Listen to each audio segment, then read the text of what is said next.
Yo, what's up, everybody? This your boy back at y'all with another one. Shouts out to the Lions Den basketball community. Get the video like, hit subscribe, ring the bell whenever I go live. That way you get those notifications. Also, subscribe to the Patreon. I'll leave a link to the Patreon when the stream is over with. Let's talk about this. So, once again, we're talking about the Toronto Raptors. And I had a dude by the name of Andrew. Yeah, I'm calling you out, Andrew. No, sniffing, shitting, farting all up in my comment section. Talk about I didn't know what I was talking about. My commentary is trash.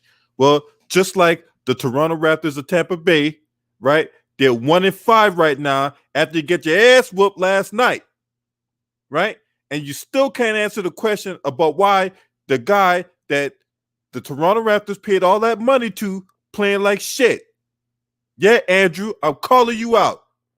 So where you at, Andrew? Because when I had that video up about the Toronto Raptors getting bounced in the second round, I didn't see you last time when I made that video. Now you want to call yourself sticking out your chest, right? You want to call yourself sticking out your chest at me after your team got their ass whooped and they 1-5. Yeah, the Toronto Raptors are Tampa Bay and goddamn Pascal Siakam. While the numbers look somewhat decent, but he ain't that all-star y'all made him out to be, and you know that. Nick Nurse ain't that coach y'all made him out to be, and you know that.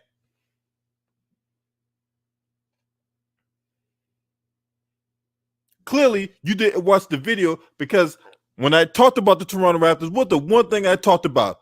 The fact that Serge Ibaka wasn't there no more. The fact that Marcus Gasol wasn't there no more, and your defense is going to take a hit on the interior. And sure enough, y'all went out there and let Jason Tatum do whatever he wanted, when he wanted. And then this the thing, y'all. Jason Tatum started off slow last night.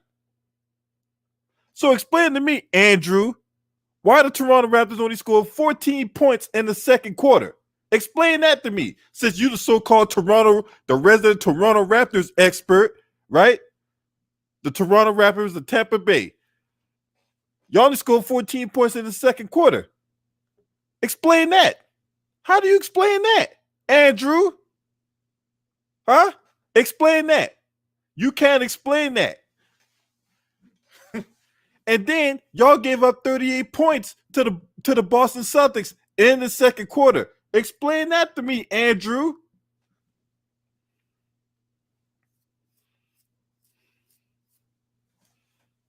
Pascal Siakam is not that dude y'all making him out to be. But I'm the hater, right?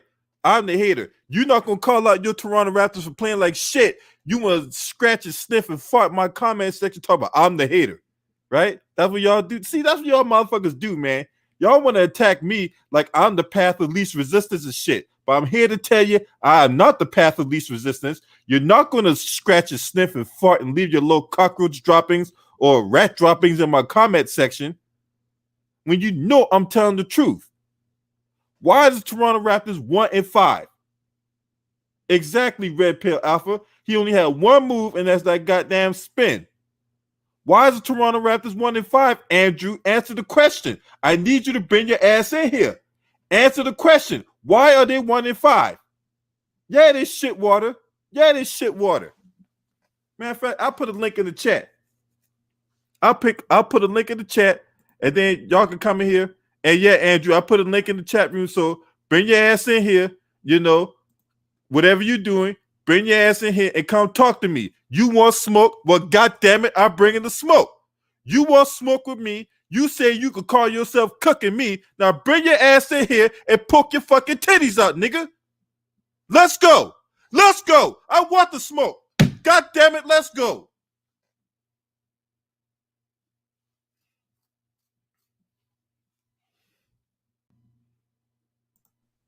You're not Andrew.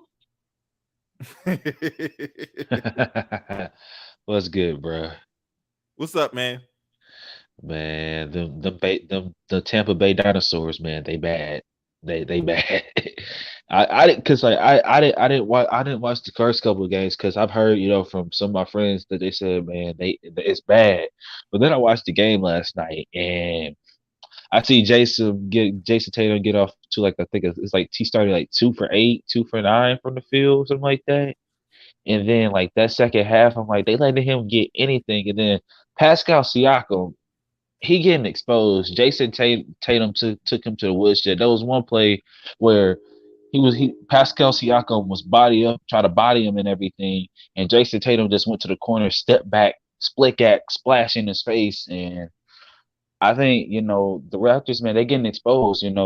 Nick Nurse, he should have done everything to try to keep Ibaka and Mark Gasol and everything. But he's not coaching them up on the defensive end. Um, Pascal Siakam, he's basically a one-dimensional player. He has no ball handling skills. He just has that spin move.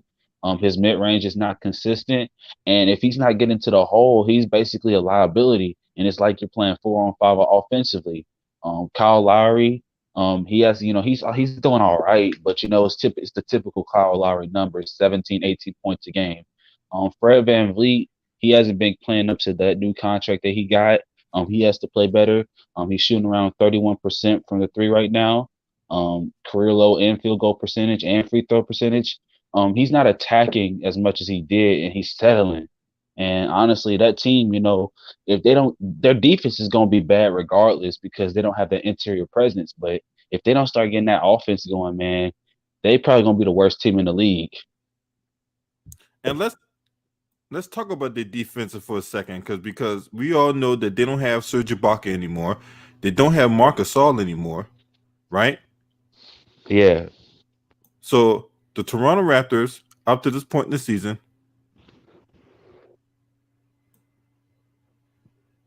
as far as like how much points they've given up per season, per game up to this point, they've given up 110 points a game per. They've given up 110 points, right? Which is like about 13th in the league, right? That's the But if you go to their rebounding, right? Total rebounding.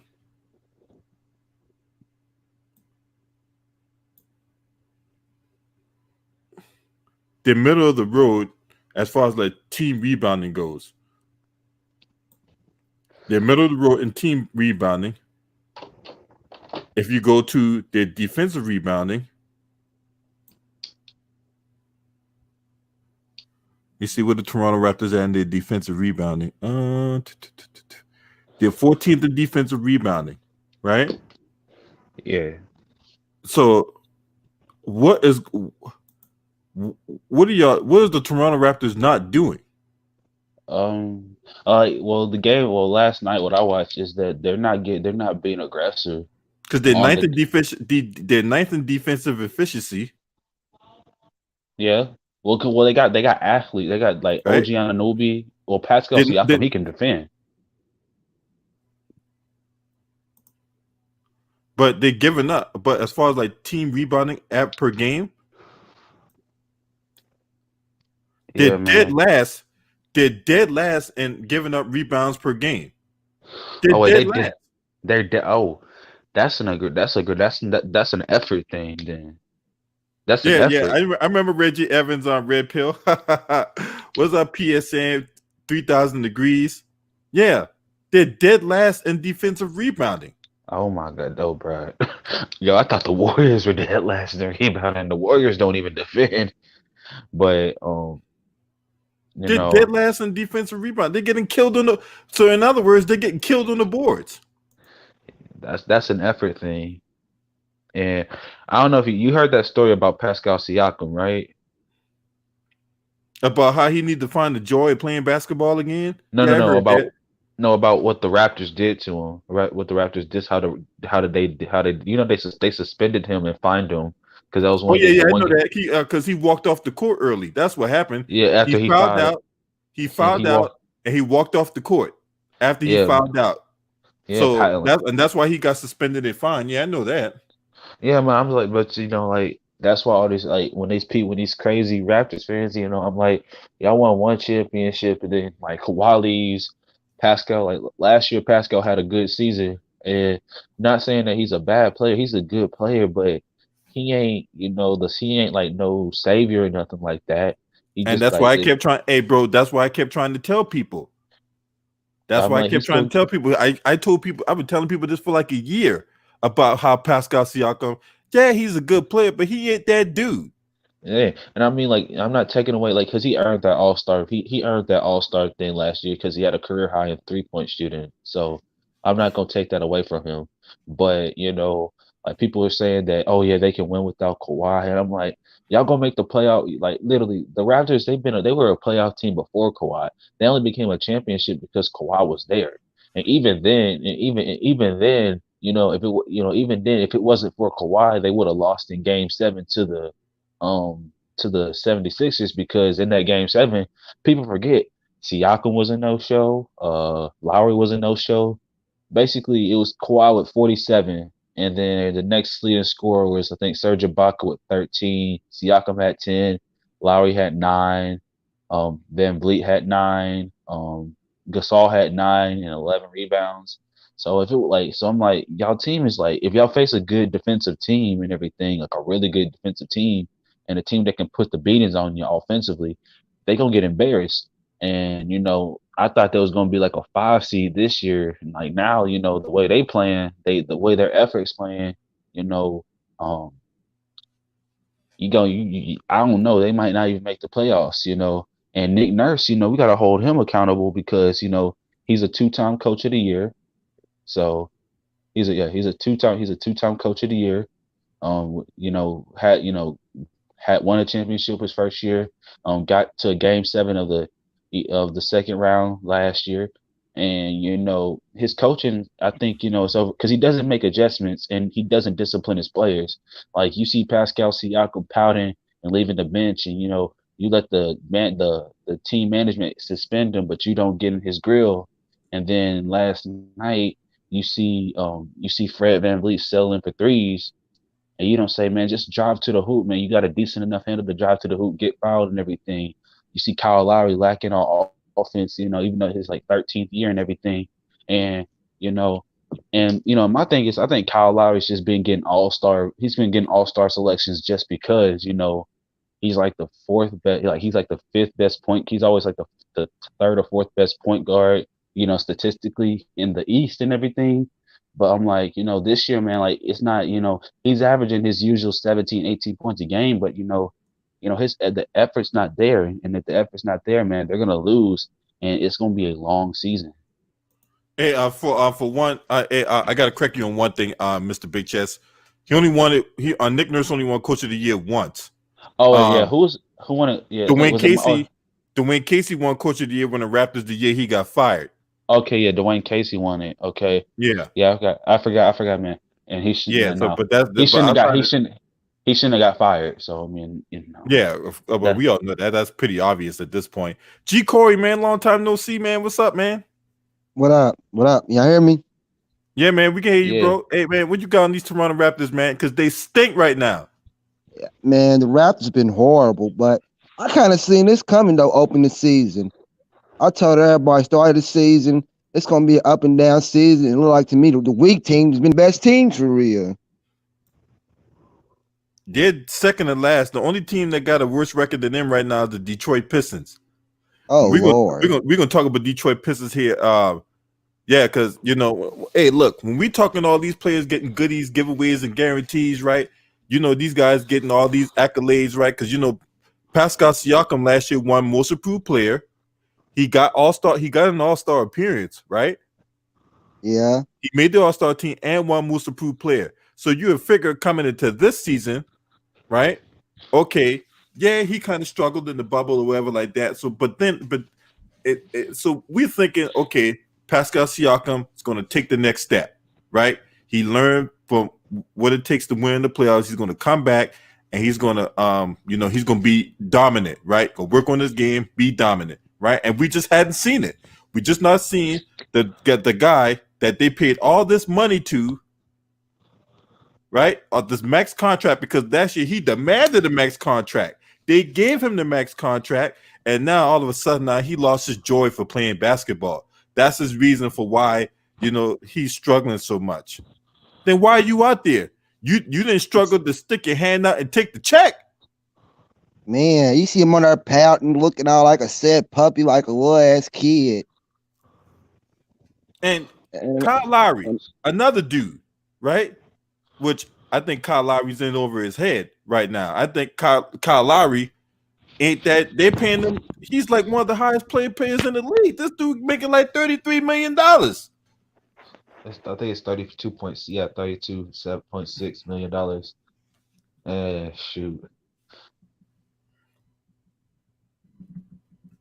You mean to tell me that these guys is getting all this money, right? All this money these motherfuckers getting, right? Actually, I take that back. This year he's making $30 million, right? Kyle Lowry making $30 million under bird rights. He's an unrestricted free agent after the season, right? The only person that's playing up to his contract right now is Fred VanVleet. True that. I was about to say that was the only one that been consistent in my eyes. Everybody else been boo-boo. Fred VanVleet has by far been their best player. Kyle Lowry ain't getting it done. Pascal Siakam ain't getting it done right now. I don't give a fuck what nobody say. That motherfucker not getting it done. I'm gonna fucking pass out Siakam's up for stealing money. Norman Powell ain't doing shit. But then again, he not getting minutes either.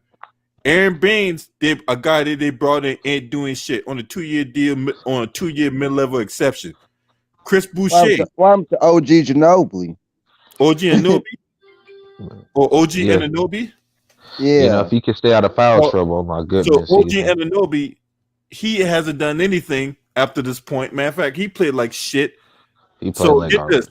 So he got re-signed, right? They re-signed him to a contract that's going to kick in after the end of this season. That's going to pay him $75 million. So he's going to make $3 million this year. It jumps up to 16 next year, 17 the year after that, 18 the year after that, and 19 the year after that. Oh yeah, so he getting his paycheck. Yeah, so let's talk about OG Anunoby for a second, right? Now he's playing 34 minutes a game, averaging 11.7 points, 5.7 rebounds, 1 point in assists, and 2 steals. And you playing 35 minutes a game. 35 minutes a game. Now, let's go through their best defensive player. But 36 minutes, only 8 points. These are PJ Tucker numbers. 8 points, 8 rebounds, 2 steals. 2 assists, 3 steals, 2 blocks, 4 turnovers, right? These are PJ Tucker numbers, right? They lost by 14 points. The next game, that was game against the New Orleans Pelicans. And the next game against San Antonio, played 35 minutes, only took 6 shots, 10 points, 6 rebounds, 1 assist, 2 steals, 1 block. They lost by 5 points. That's just disgusting, right? These are Draymond Green numbers, right? Next game, played against the 76ers, lost by 7 points, right? Played 36 minutes, had a good game, 20 points, 6 rebounds, 2 assists, 5 steals. Okay, all right, great. They're pretty good numbers for a role player. All right. The game they beat New York by 17 points, played 35 minutes, only had 5 points, 7 rebounds, 2 assists, 1 steal. Back to Draymond Green numbers, putting up triple single. Right? Great minds think alike. Next game, played the New Orleans Pelicans, lost by 4, played 36 minutes, 17 points, 7 rebounds, 3 assists. And he was in foul trouble in that game. He had 4 fouls in that game. Last night, after they got their ass whooped by the Boston Celtics, right? 10 points, played almost 30 minutes, played 29 minutes, 35 seconds, 10 points, 1 assist, 1 steal. These are not good numbers at all. So Andrew, the only thing I associate with Andrew is that hurricane that decimated Florida back in '92. Okay, but as far as Andrew, the dude that leaves his little rat droppings in my comment section, where you at, huh? Because I didn't see your ass when I was cooking the Toronto Raptors for getting bounced in the second round. Your ass went to solitary confinement. Now they let you out of solitary confinement and you want to stick your titties out and shake it in my face. Bring your ass in here. Honestly, they should have got that second round series against Boston. They should have got swept. Like Boston made it interesting. I don't even know why, but they should have got swept.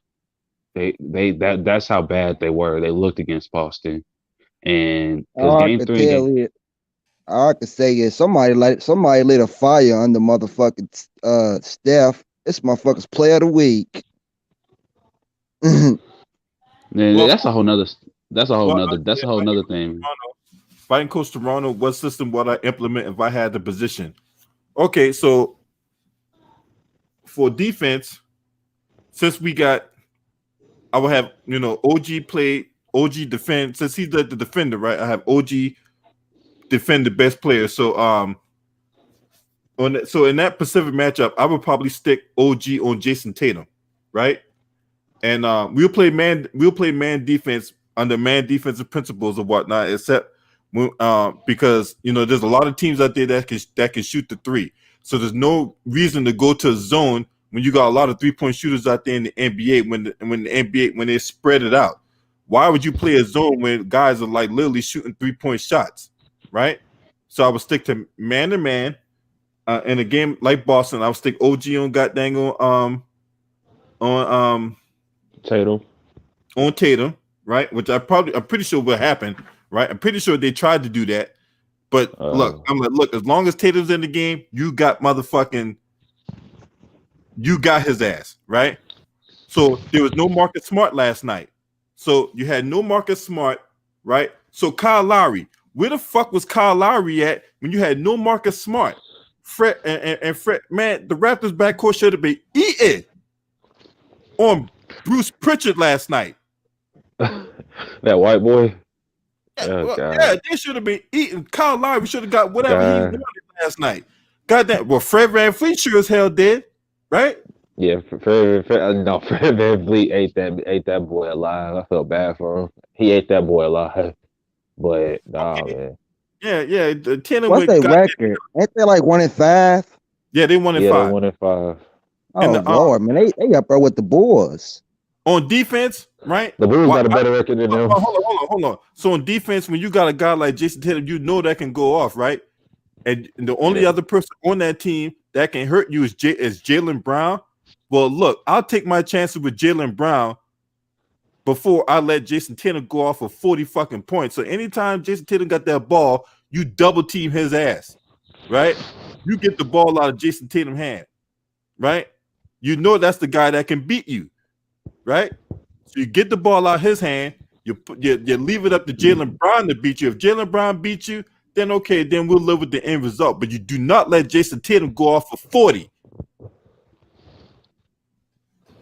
And then, right, knowing that you didn't have Marcus Smart, right, Toronto knows they have no interior presence, right, on the offensive end, right? The only person that can get you, the only rim protection they got, well, actually, they got a guy by the name of Robert Williams coming off the bench.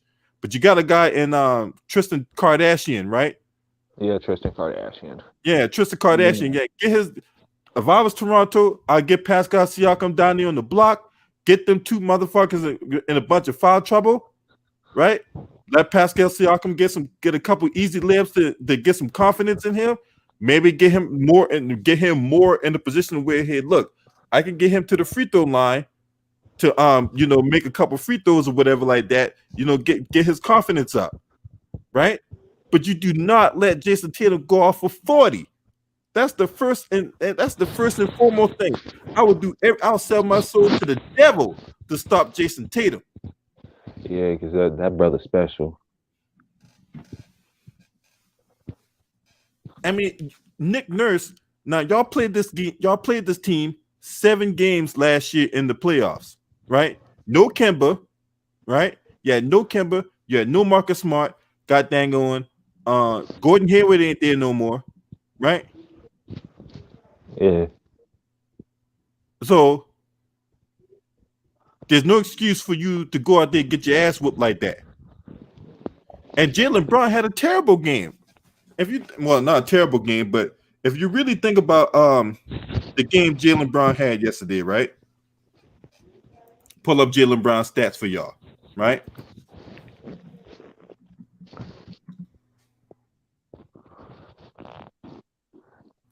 Now, don't get me wrong. Jaylen Brown's a good. He's been great up to this point. So Jaylen Brown is basically earning the money that they're giving him because he got a max contract last year too. But really though, last night, he was only 7 for 16 with 19 points, 5 rebounds, 3 assists. Yeah, It took him 16. That's a casual. It took him 16 shots to score 19 points. So you see that was going on.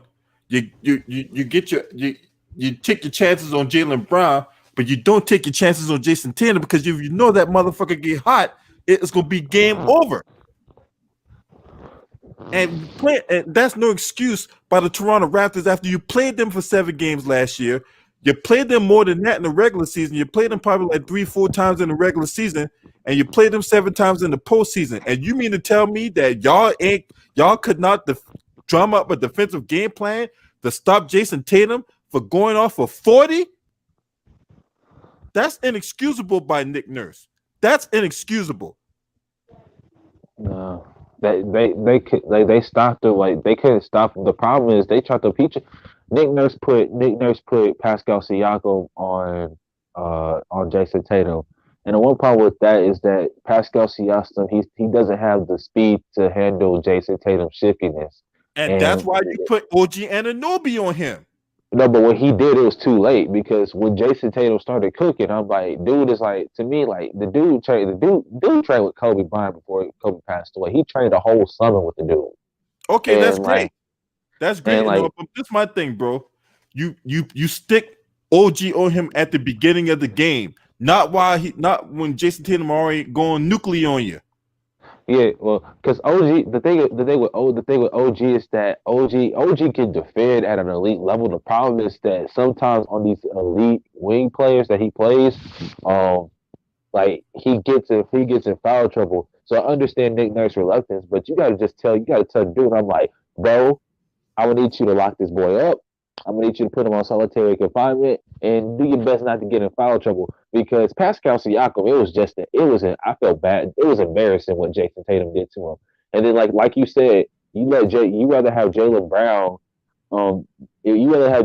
beat you because Jaylen Brown, although he can get buckets, he's not as smooth and effortless as Jason Tatum. And they lucky Kemba wasn't even like the way they was playing defense last night.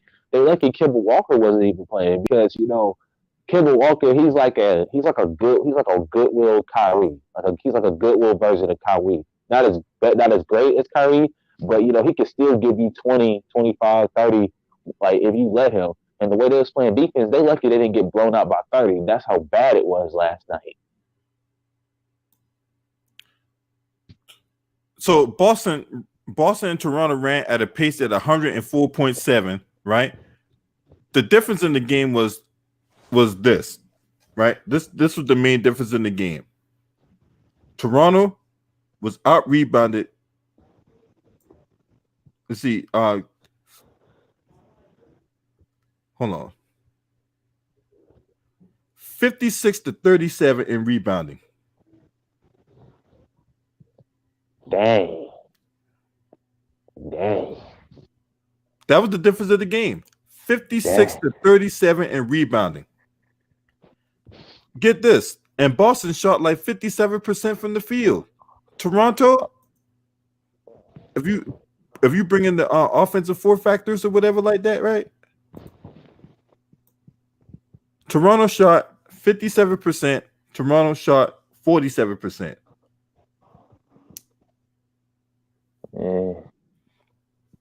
The offensive rating was a 120 over 108, and that was the difference of the game. Because Jaylen Brown was a +4, Tatum was a +24, Tremont Waters was a -17. That's the guy that got the start. Tristan Thompson was a +6, Daniel Tice was a -6. Peyton Pritchard, that's the guy they brought in off the bench. He played 32 minutes off the bench, was a +18. Semi Ojeleye, he was a +8. He had 8 rebounds. He had 12 points and 8 rebounds in 30 minutes. Grant Williams, a +28, had 14.6 rebounds. right? Yeah. And then let's look at Pascal Siakam, right? He only had 6 rebounds last night. That's unacceptable. Fred VanVleet had more rebounds than him, bro. Oh God, man, that's an effort thing, bro. That's an effort thing. Hold on? Fred VanVleet is a shooting guard. How is the shooting guard have more rebounds than the power forward? What up, Polo Sports Talk? Andrew, where you at, Andrew? I think he Where hiding. you at, Andrew, you leave all that shit. You talk all your shit in my comment section. I'm looking for you, Andrew. Where you at? I guess you don't want the smoke, bro. I guess you don't want that smoke, bro. He don't want that I smoke. guess you don't want the smoke, right? That's okay though. You know, look, I would be scared of me too. You know, if I had to come on here and debate me, you know what I'm saying? If I had to come here and debate a basketball giant like myself, right? I would be scared too. So where you at? Where you at? Putting your cockeyed titties in my face, talking that shit. What's up, Polo, man? Yeah, hell no, he hadn't lived up to that contract, like we said. Dang, man. Like I've been saying it, Ticket been saying it, right? We said that this dude has not lived up to his contract. How does Fred VanVleet have more rebounds than got dang on Pascal Siakam? Huh? What? You say something? Where you at? Where are you? Scooby Dooby Doo. Where are you? Bro, he hiding from you, man. He can't come, man. You can't make an excuse for this, man. Cause it's like you can't make a excuse because it's lack of effort. And that's one thing that makes me mad. You making all this money, and it'd be one thing if it's like he's having it's like a stretch of games where I'm just off, but you just not putting in effort, man. I'm like, if you ain't gonna put in effort, you say you lost your love of the game of basketball. I mean, just get the fuck on somewhere, man. Because if you ain't gonna, because this is my thing. Like I said before, this is my thing, right? You lost your love for the game of basketball, but you didn't lose your love for sticking out your hand and taking that check. Man, when you saw that check, man, you were like, money, money, money, money. And your Cameroonian voice, right? Money, money, money, money, money. Dum, dum, dum, dum, dum, dum, dum, dum. Yeah, that song by the OJs. Money, money, money. Yeah, the people out in Cameroon, they holding goddamn fucking luau's. They got a pig in the ground because you got that max contract. We having a luau tonight, and we go celebrate. Yeah, we gonna celebrate. I'm gonna have my fucking crossbow, and I'm gonna have my face paint, and I'm gonna have my fucking crusty ass fucking feet down there in the ground dancing. Yeah, they dancing out there in Cameroon. That's right. He robbed, man. He's committed highway robbery. By the way, he's playing right now, man. Yeah, and you know, a lot of them roads. Look, I've been to Africa. I've been to some spots in Africa, right? Them, lions out there like this fucking deer. Okay, that's right. There's lion. Man, look, I almost ran over a deer yesterday on Saturday, driving up in Virginia.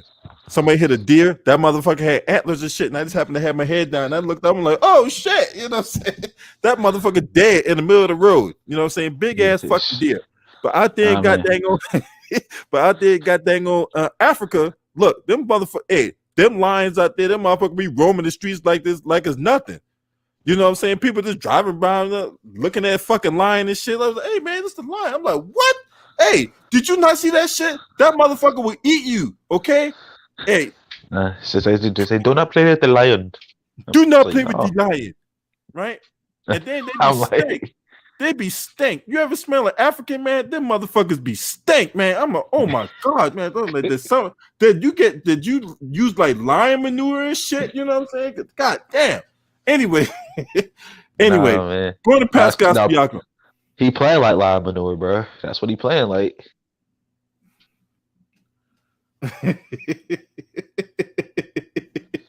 Hey, what's up? I appreciate that, New York Beast. For real. Man, let's get back to Pascal Siakam, man. You know what I'm saying? Yeah, the king from Cameroon, right? Like, shoot, man. No, man, because like everybody, like I remember this. Everybody was overhyping him after the NBA Finals, though, Yeah, they because were hyping that they he cooked. Now, don't get me wrong. I love the fact he cooked Draymond Green because Draymond Green ran that trap. Talk about he the best. defender He in the the best league, defensive player ever. I'm like, really, dude? And and Pascal Siakam Siakam cook went him, out there and destroyed that motherfucker. And I put up love every 32 and 10 on him. I love every goddamn single solitary second of that shit.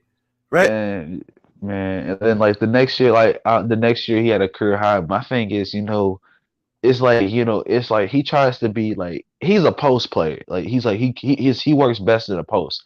I don't like when he tries to beat somebody off the dribble because he has no handles. I'm like, you just can't be spin. You can't be doing that stupid spin move at the top of the key. You're gonna get ripped. Like Yeah. you gonna get ripped. Now if you in the post, now if you on the elbow and you backing somebody down and you do that little half spin that he does, like you can get somebody off balance, get an easy layup, get fouled. That's where the spin move works. But this dude coming in transition, trying to, do the spin move and everything, he's gonna get ripped or he's gonna be forced into a bad shot. And I'm like, bro, either you And I gotta think work that's out. what they need to do more with him. I think they need to put him in the post more and let him operate down there. Him out there trying to shoot jump shots and all that, man. Fuck all that. That's not For sure. working. All right. They need to put him down there and let him operate. You got rid of Serge Ibaka. You got rid of Marcus Saul. Right. So now the only person you got is Chris Bobby Boucher. Okay. So with Chris Bobby Boucher down there, he ain't gonna hinder you from getting what you need down there. Go out there and get you want. Show these motherfuckers why you the Cameroonian nightmare. You can't be the Nigerian nightmare. That distinction is reserved for Christian Okoye, right? So show these motherfuckers why you the goddamn Cameroonian nightmare. Show these motherfuckers why you out there as black as my goddamn jacket right now. You can go out there and get goddamn 30 points a night. Yeah, I mean, like I don't literally the thing is he called himself Spicy P, and I'm like, bro, no, I see what. Ain't not a Spicy. man. Look, God, you know Lord what? have mercy. You know what? I'm not even about to go there with that. You know what I'm We saying? ain't gonna go there. Because you know that kind of name is kind of reserved for a male gigolo. You know, I'm a gigolo with a lot of dough. Nah, man, no. It's crazy, man. Because I'm like, the dude's a good player. And I'm like, bro, I was like, when did this loss of love for basketball happen? Did it happen in the off season? Did it happen after y'all got beat in the second round? I mean, because like I'm looking at that game. So the game 7, like I remember watching it. I'm like, they gave up in that fourth quarter because Jason Taylor was off the whole game. Jalen Brown was off the whole game. Gordon Hayward wasn't even playing. And they gave up because literally it was Marcus Smart. Marcus Smart had 20 points in the fourth quarter. Hold on, whoa, hold on. You about last night? No, I'm talking about back in the playoff series. Oh, okay. I'm about to say because Marcus Smart ain't played last night. Yeah, I know Marcus Smart. Marcus Smart looked like Sonic the Hedgehog anyway. But go ahead. Nah, man, no, because I'm looking back at him like, okay, when did this loss the love for when he lose his love for basketball? And I'm like, because I never expected him to not give effort, and and I'm like, bro, either you go play, you need some time to go figure it out. But right now, if you ain't gonna show up, if you ain't gonna like put your effort in the game, we don't need you on the court. You can go somewhere else and find your love for basketball again. And that's up to him. Now, as coach, as Nick Nurse, if I'm the coach and I'm Nick Nurse, I'm getting my team together. I'm like, bro, we've been playing like straight up garbage this whole for right now. Like it's sad that the Bulls got a better record than they do. The Bulls been playing better than they have. The Hornets have been playing better than they have.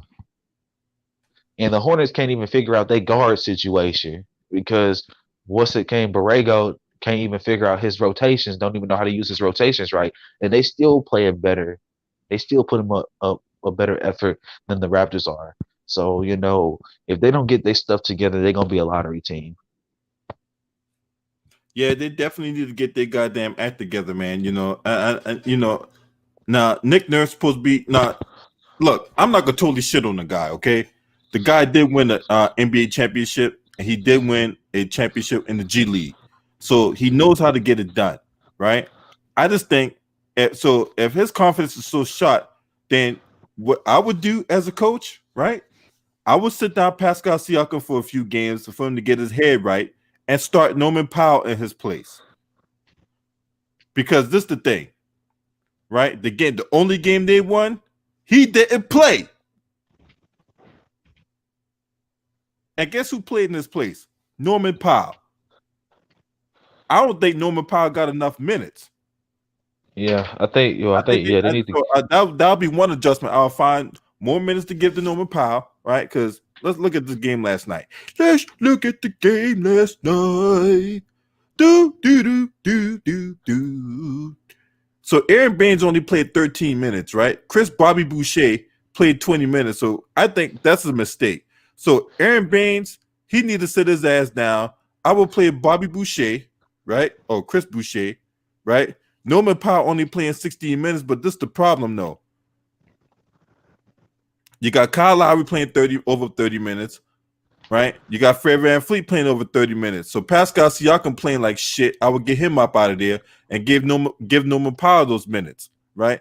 All these Stanley Johnsons and Alex Lands and Utah Wannabe and Paul Watson, all these other motherfucking clowns don't need to be touching the basketball court. Matter of fact, they need to be allergic to the fucking basketball court. Like when they touch that basketball court, when they like, and they check into the game, they should be breaking out in fucking hives. That's how allergic they need to be when they get on the court. Like when they, like, as soon as motherfucking Stanley Johnson touched the court, his mouth should start swelling up. Or fucking, or when goddamn on Yata Watabe or whatever that Wanatabe. That goddamn, Nigerian reject. When he comes on the court, his ass need to be fucking itching, right? Bro, they got because I'm like, you look at their team, it's like, you got a couple B plus. When a dude like Malachi Flynn touch the court, right? His motherfucking eyes need to be fucking. He ain't okay. Malachi, I forgot. Was he the dude that was balling out in the preseason? Because I don't think he's a scrub. That motherfucker knew to be seen no goddamn court time. I think the only time he see that is because garbage time. Yeah, but I don't think he's a scrub. I just think he needs develop. He thinks he needs a little more development. But I think the only reason why they got that kind of run last night, Mr. Big Chest or Mr. Big Chest, right? That's your name allegedly? Okay, yeah, sure. All right. So the only reason I think they got that time last night is because of a blowout. But in a close game situation, they need to be an 8-man rotation, period. Right? And I would play, instead of Pascal Siakam, I would have him come off the bench. I will start Norman Powell in this place until Pascal Siakam get his confidence back, right? And it'll be Chris Boucher. I have Chris Boucher in the starting line. I have him play 30 minutes, right? I have Baines, Pascal Siakam lead the second unit, and Terrence Davis. And that'll be my rotation right there. All them other motherfuckers, sit your ass down somewhere. Yeah, keep them benches warm. Yeah, keep that Gatorade flowing throughout the bench. You know what I'm saying? That's why I would say keep that Gatorade coming. And and make sure my clipboard is clean for when I need to drop a play.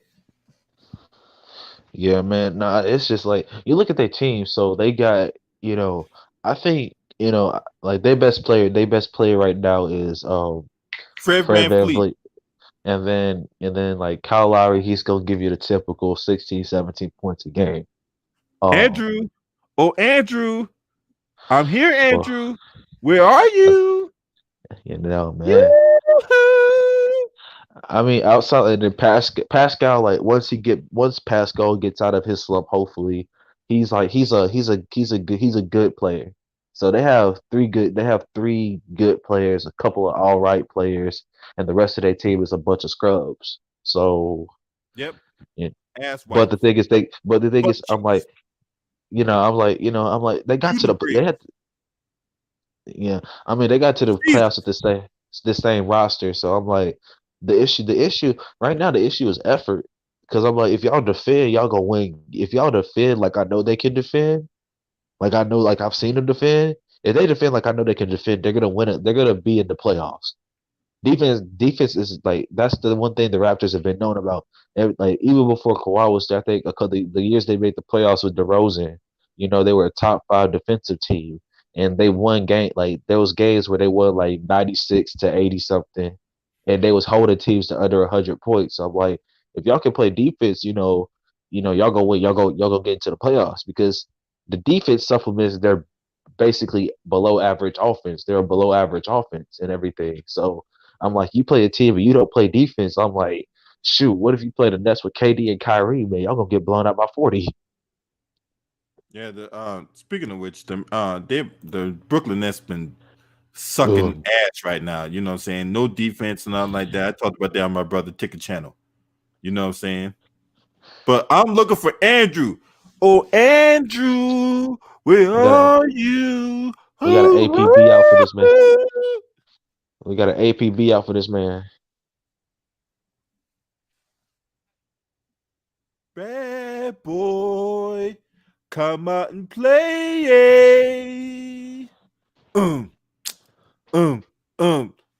Man, cause I get more butt the ashtrays. Fuck the failure, I get mine the fast way. Ski mask way, fuck ransom more. Far from handsome, but damn it, tote. More guns and roses, poses, shaking in their boots, invisible bully. Let's go! Where you at, Andrew? Bring your ass in here, talk to your boy. Hey, LB, man, chill. My motherfucker got my goddamn blood boiling. You know what I'm saying? When you call me out, I'm right motherfucking here. Bring your ass in here and get this fucking work. Hey man, people talk stuff, but they don't even want to smoke, man. I'm about that action, boss. When I tell you I'm coming in here, when I'm going live, and you get the opportunity to come in here and goddamn poke your fucking chest out and shit, I mean that shit. Because I say what I mean, and I mean what I say. When I say I'm coming this motherfucker, I'm cucking me a Bama. So where this motherfucker at? You talk about, oh, you got to go on Ticket channel. Why I got to go on Ticket channel when I got my own channel?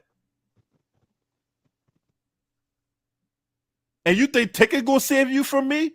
No, Ticket's not gonna save you from me.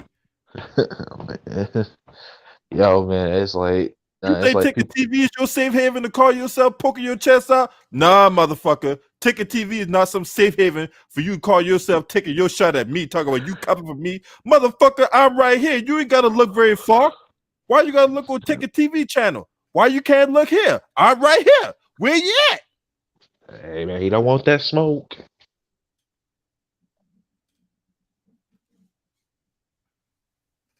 Where you at, Andrew? Yeah, I'm calling you out. You called me to the carpet, but motherfucker, I laid the red carpet out for you. All you gotta do is walk.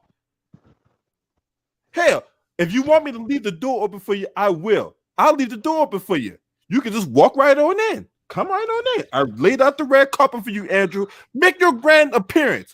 Come call yourself cooking me. Where you at?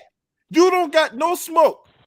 You talk all that shit in my comment section. I laid the red carpet out for you. I let you. I'm gonna open the door for you to walk in, and you can stick your titty out, and you can talk your shit about the Toronto Raptors or Tampa Bay. No. Yo, I think part of it. Like I was thinking, this part of the reason I think that they played in Florida, they want to be playing in Canada, and Canada won't let them play because of COVID, so they gotta play in Tampa Bay. What a Rays play. Yeah, that's what I'm saying. Yeah, that's what it is. So the Toronto Raptors, a Tampa Bay, are 1-5. Okay. Hey, yeah, man, you know where I got that reference from? Because the Los Angeles Angels of Anaheim. Oh god, yeah, I forgot. Yeah, baseball team. Yeah. So Toronto Raptors, Tampa Bay are 1-5, and Pascal Siakam, the Lion has not found his courage yet. This is a classic case of. What's that movie with Dorothy? The Wizard of Oz. That's right. Yeah. That's right. We're off to see the lion. Yeah, the Cameroonian lion himself, Pascal Siakam, can't find his courage right now. The lion has not found his courage. Oh my goodness. Right, man. Yeah. So I'm gonna put Andrew, I'm gonna put it to you in my African voice. I'm gonna ask you a question in my Zimbabwe voice, okay? Explain to me how the favorite fleet get more rebounds than Pascal Siakam, because your favorite fleet Hey, 8 rebounds last night, and got and Pascal Siakam, Mike King went out there and only had like 6 rebounds last night. That is totally unacceptable. Boom, boom, boom, boom, boom. Y'all, bro, it's bad, man. It's one thing, man. I was like, it's one thing, that he got out rebounded by Fred VanVleet. It's another thing that this dude. It's like I'm still trying to figure out when did he lose his love for basketball? When did that thing happen?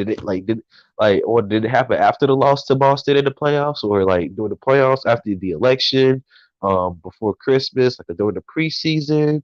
When did it happen? Because like I'm actually concerned. Maybe he needs to go see a counselor or something. We need to get some intervention in in the Tampa Bay Raptors facility. Maybe Yeah. he needs some help because Hey, you need help from Barney? Hey, Barney come out of retirement. I love you.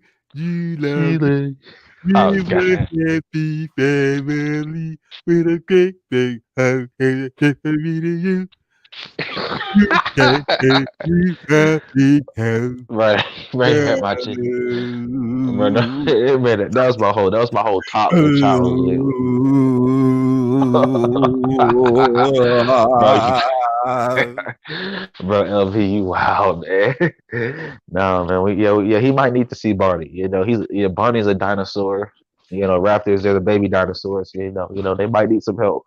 I was like, because I was like last year, because last year it depended on the matchup and everything, and I was saying, because like based on the rate, like I was like, if the Raptors, like when I say they should have got swept by the Celtics, if you saw how bad this man was playing against the Celtics, how badly he got exposed, like it was basically Boston said, we're gonna, we're gonna give you, we're gonna make it an interesting series, we're gonna make it a 7 game series, and then we're gonna at the end of the 7 games, we're gonna just show you how more dominant we were, and in that game 7. Marcus Smart took Pascal Siakam's soul, man. Because Marcus Smart didn't score anything in that game 7 until the fourth quarter. It was like 8 minutes left in the fourth quarter. This man hit 6 threes in the fourth quarter and a couple of free throws, had 20 points. And I'm like, bro. And we go to the conference finals, and I'm like, I don't know what happened since then, man. But Pascal Siakam, man, he got to find his courage. He's the Cameroonian lion. He calls himself Spicy P and all that. But he got to find his courage, man, because if they don't, man, there's gonna be a whole lot of memes coming out about this, man. I can't wait. I hope that doesn't happen, bro. Yeah. Yeah. This Toronto Raptors got all kind of issues right now. They need to fix this. They need to fix it like right now. Because if it don't, they're gonna find Man. themselves in the playoffs. I was like, the only thing I could see is that like they need because they got Fred VanVleet, he gonna score, but they need a actual, they got because Pascal Siakam, he's listed as I think he's more of a 4 than he is like a 3 or something like that. So I like him as a 4 more than a 3. And I don't think, OG Anunoby, he's not gonna be he's a 3, he's a 3, like a good wing, but he's not gonna be a scoring wing. And they need a scoring wing. Plus I think Lowry's gone, so they're gonna need Lowry's gonna be gone after this year. So they gonna need a point guard and a wing. Now, if they do finish in the lottery and everything, there's a couple of wings in the draft next year that I really think that's going to be good, but they need scoring help because you can't just have Fred VanVleet being your number one scorer, and and Pascal Siakam, either he's going to have to operate more in the post, or he's going to have to gain some ball handling skills, because right now this man looks like a fish out of water on offense. Mm-hmm. I agree. Man, it's sad, man. Oh, but oh yeah, Andrew, man, you gotta come in the chat, man. You know, if you come in the chat, man, I'll leave the chat, man. You gotta come. I'll let you and LB, you know, have your You can little. stay right there because I don't want that motherfucker thinking that I'm just gonna be. I need a goddamn motherfucker Yeah, that's gonna moderate oh yeah, and I can moderate. I can elocution very well. So you know, you don't have to worry about. I'll be a phenomenal salubrious moderator. yeah. Oh man, it's like man, that like Pat like because the thing is like what's funny about this is like these crazy like the Raptors fans. You know, I got friends. You know, I got friends, you know, from my college, you know, they from that area in Toronto, and you know, they was elated, you know, when uh they won a championship and everything, and you know, they was like, you know, well, you know, Kawhi's going, you know, we're gonna be back in the Eastern, we're gonna be back in the championship picture and everything, we're gonna get back to the finals, and then you know. And then you will believe a certain person on ESPN, you know, Mr. What's it called? Rottweiler mouth, Kendrick Perkins. I eat 2,000 Big Macs a day. Gonna say, well, the Toronto Raptors are gonna get back to the NBA Finals, you know, because that boy Pascal Siakam is a real dog. And yeah, you know, that's what I know. I was like, bro, He's a dog. yeah, they call it like no. Kendrick Perkins said he's a old. Kendrick Perkins said he's a dog on the court, and I was Man, ain't no like, goddamn dog gonna quit the fuck out of here. Coming man, from I was like, Kendrick Perkins is goddamn resident goddamn troll for ESPN. He go from a scrub to go-to talking head. Now, mind you, when they show Kendrick Perkins highlights, right? They showing yeah, him coming off the bench throwing the towel and shit. Does he out there dunking on somebody, showing some passion?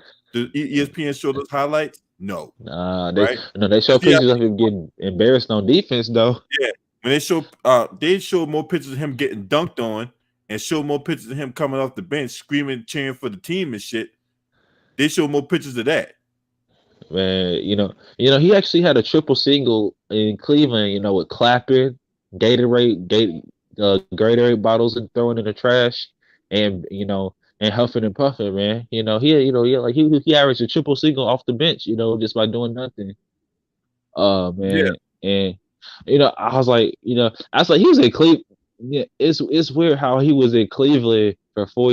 He was in Cleveland for like I think 3 years, I think, and yeah. he didn't even step on the court once. Or Because if he did, it was like the reason it's why like he stinks. yeah, it was bad. No, and then like the one thing that he said, man. The one thing that he said, man, that's what I knew. I was like, when he started like openly he said, you know, Pascal Siakam, you know, he said he's the next big thing in the Eastern Conference. You know, this man said Pascal Siakam was gonna be better than Giannis Antetokounmpo. Yeah, I remember him saying that. And yeah, Yeah, that's another person I said that Pascal Siakam was gonna be worse than, you know what I'm saying? I said all those guys. If you saw the video I did last year when it came to Pascal Siakam, when I did a video last year, right? Pascal yeah, Siakam demanding max contract from the Toronto Raptors, right? And I listed all those players, even that was better than goddamn on Pascal Siakam. And then you had one dude who's like, man, shit, that nigga lost me when he said Kyle Kuzma. Yeah, Kyle Kuzma is better than yeah, Pascal Siakam. yeah. Like now, if you give Kyle Kuzma Siakam's minutes, that man's averaging at least 28 a game. I mean, you know, I was like, like I'm just in the East. Like these are like the threes and the fours. I'm taking Giannis over him. Um, I'll even take Sabonis and Brogdon over him from Indiana.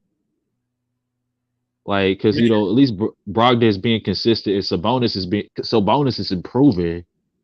You know, I like what Sabonis is doing. I'll take Adebayo over him. I'll take Butler over him. Um, I don't know about I don't know about Vucevic from Orlando. You know, I gotta see what he does this year, but I like what he's doing. Um, and then like I forgot.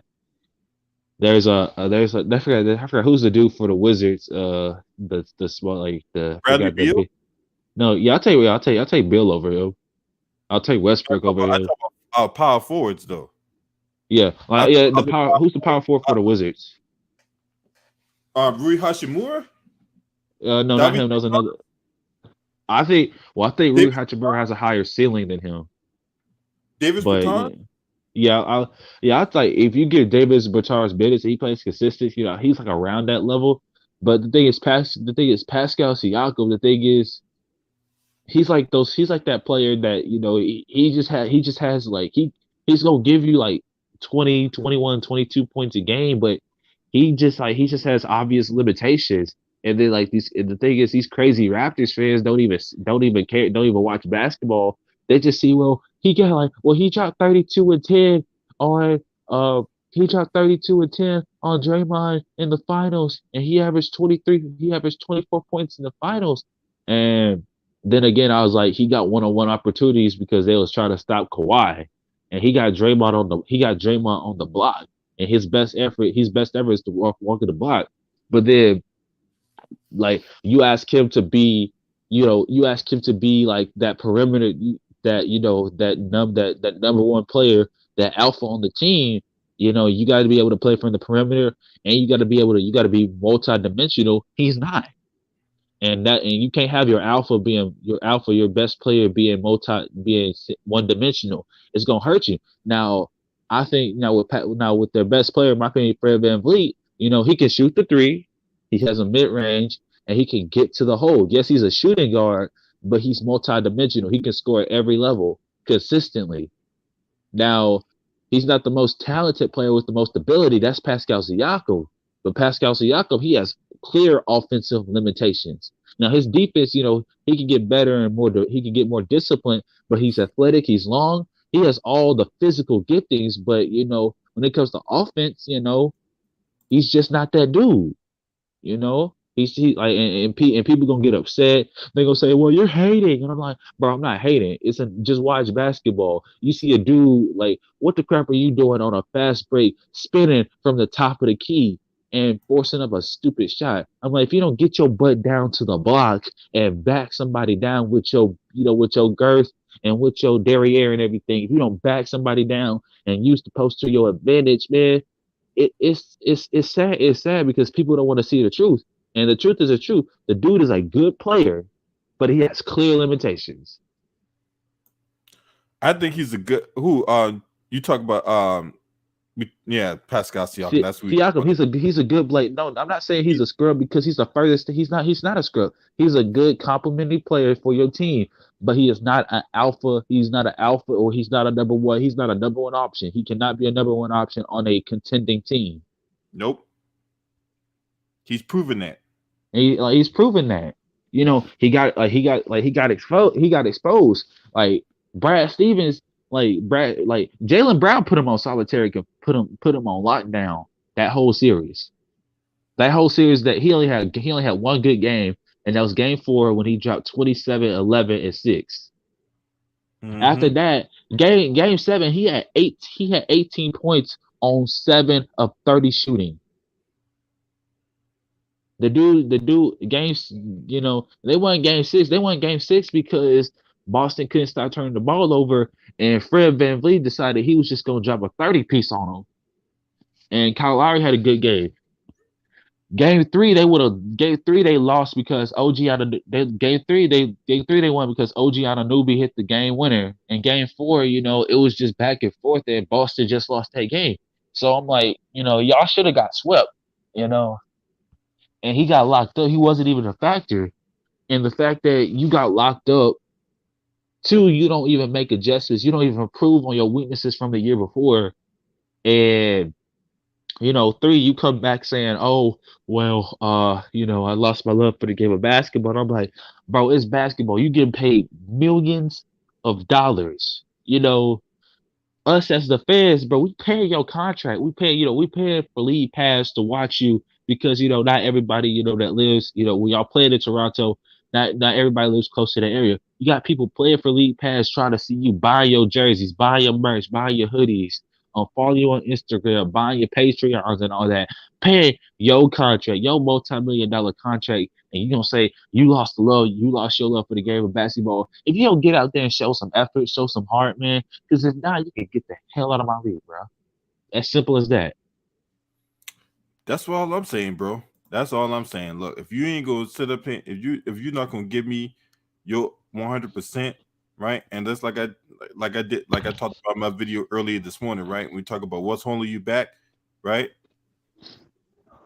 What's holding you back, Pascal Siakam? Huh? What is holding you back, bro? Huh? What's holding you back? I just want to know what's holding you back. I just want to know. I just want to know. And it's with a lot of these players, man. Like, cause I mean, I take I know I take back, cause um I look at when I was like a kid in elementary school. That now I didn't grow up around the Jordan era. I wasn't even thought of, but like I grew up around like when I was a kid in like kindergarten, first grade, like Kobe.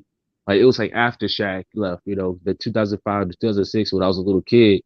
And I remember, watching like Kobe didn't have to, you didn't have to, Kobe had extenuated circumstances, 2002, 2003, 2007, and everything. The Colorado incident happened, like the '03, and dude was going to court. The dude was going to court in Denver and then flying out to a game, drop 40, come back to court the next day, go out, drop 60, come back, drop 30, drop 30, drop 30. And, and if it wasn't for an injury, he would have won that scoring title over T Mac. Same thing with T Mac. T Mac was just unconscious. AI, he was unconscious. I didn't see him, when they faced the Lakers, but these dudes were unconscious. They didn't have to be forced. They didn't have to have extenuating circumstances, cause them, make them want to play at 100%. And I'm looking at these dudes, like Pascal, somebody like look at Pascal. I'm like, it's you in your own head. You in your own head. That's what's holding you back. And then I look at dudes like then I look at dudes like Lonzo, a dude that has ability but he's timid.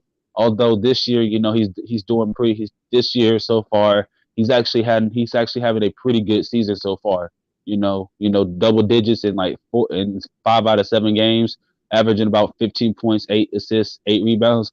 But his problem is he's timid. He plays timid. And that's another problem. And then you look at guys, the upper echelon that like the superstars, you look at guys like Steph, who can average like 26, 27 in his sleep, but then has another level of greatness that he has to be pushed past to.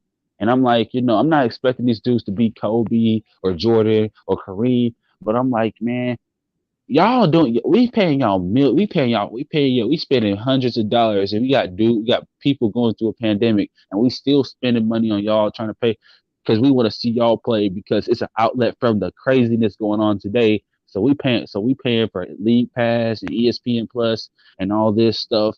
And the least y'all can do is just give out 100% effort. That's the least y'all can do. Like at least care about the people that watch your product.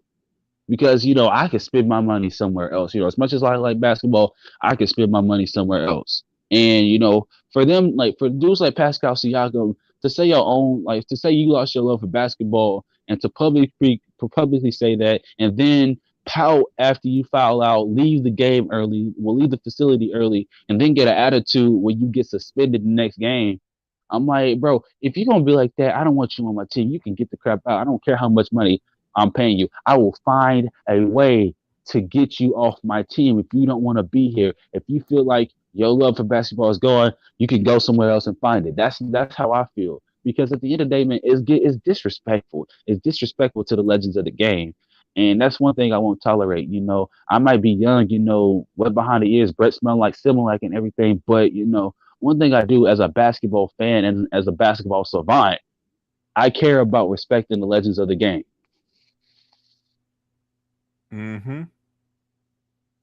Yeah, my thing is this: look, it's one thing to be frustrating, right? It's one thing to be frustrated about things not going your way and all that. I get it. We all get frustrated about stuff sometimes. You know what I'm saying?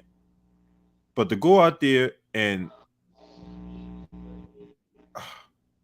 to go out there and do that, right? It just that's unacceptable. It's unacceptable, and it's conduct unbecoming a basketball player. You know, what I'm saying, for you to go out there and do that. You know, and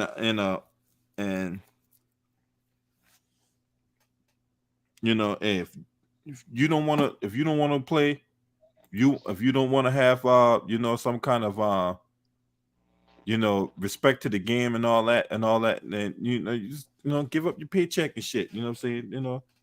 Go find something else to do and shit. But he definitely got overvalued, like my boy Myron Ford said, right? He definitely was overvalued, and it felt like they didn't need the pieces they had around him. But what's up, Sixers Daily? Long time no see, man. You know what I'm saying? Now you want to talk about the Sixers, right? Get the fuck out of here. But good to see you, man. Happy New Year. Right? What's up, Sixers Daily? Salute. Sixers playing good right now. You know what I'm saying? I give them that, but we just have to see how this play out, you know what I'm saying? Yeah, I like what they're doing. Doc Rivers got to play it. And Joel Embiid, they definitely did take care of business last night against the Hornets. Because if they lost that game to the Hornets, I'd have been all over them. Yeah, I think honestly, I want to ask you this: who you got in your early MVP candidates right now? Early MVP, let's see, AD. That's a tough one. But you already know my policy is the best player on the best team, is MVP. Right? That's always been my policy.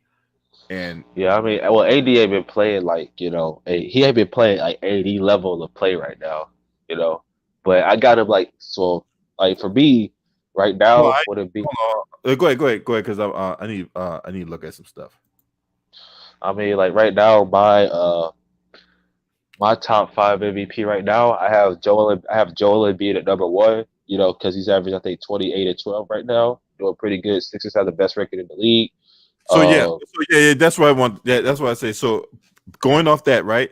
I do agree. Joel Embiid definitely number 1 on the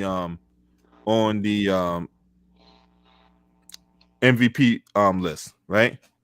Yeah. So, number 1, Joel Embiid. Number 2, LeBron. Yeah, I agree with that. Number 3, Chris Paul.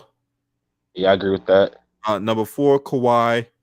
Yeah. And then number 5 would be who's on you? Donovan Mitchell in Utah Jazz. Yeah, I like that. I like that pick. I like that pick too. I had a struggle, it was like that 5 spot because you could say, you could say right now that could be Donovan Mitchell, that could be Jason Tatum, that could be a whole bunch of people. There's a whole bunch of people in that 5 spot, but like I say, clearing the way right now, Joel Embiid is having like an MVP season so far. Right. I like what he did. I like what he's doing, but they're starting to, like the way they look. They look like that. They look like the team. They look like that. They like without. I know they have Jimmy Butler no more, but that team sort of reminds me of that team. That lost to Kawhi on the last second because they got shooters around Ben Simmons and Joel Embiid, so you don't have to worry about clogging up the paint and their space. And Ben Simmons, he's doing. He's getting better. He's actually shooting. He's not just shooting layups. He's actually getting the mid range now. He has that little mid range floater hook and everything, and he's occasionally shooting 3. So I like that. And like for the Sixers, I think Seth Curry is a 6th Man of the Year candidate. I really like because he's coming off the bench. He's doing good things. Danny Green is shooting the ball well. Dwight Howard, he's a defensive presence up there. They got a rookie. Tyrese Maxey out of Kentucky that's balling, and I think he's going to be in the starting lineup soon. But he's balling. Averaging I think 8 points, 9 points off the bench. In limited minutes. So they got good complementary pieces. But I just want to see it when they get to when they start playing the top teams in the league. So you just got to see what happens. Yeah. Yeah, but um, like the person I thought that was gonna be in the MVP conversation like early off that's not really doing well, Luka Doncic. And I know they don't got Porzingis, but I'm like I've been really, outside of that, outside of 2 games this year, man. Him and the Mavs, they've been pretty disappointing. Yeah. Um, you know, and then like with the other team that's interested, you got a whole bunch of middle of the pack teams. Um, Blazers, they're gonna be all right. They just gotta not shoot themselves out of the game. The Warriors, I think the Warriors. They can get to the playoffs, but their biggest weakness is not really Steph trying to score 40 a game. Is that if they can play defense, if they can just play regular complementary defense, they're gonna win games. Now, Curry's Curry in the wins this year. So they beat the Bulls. Curry had 36. They beat the Pistons. Curry had 31.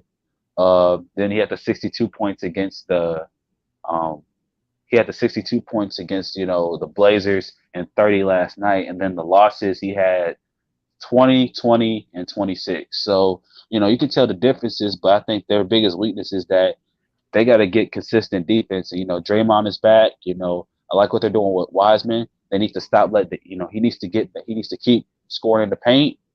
And then, Kelly Oubre, I'm not asking him to be, what's it called?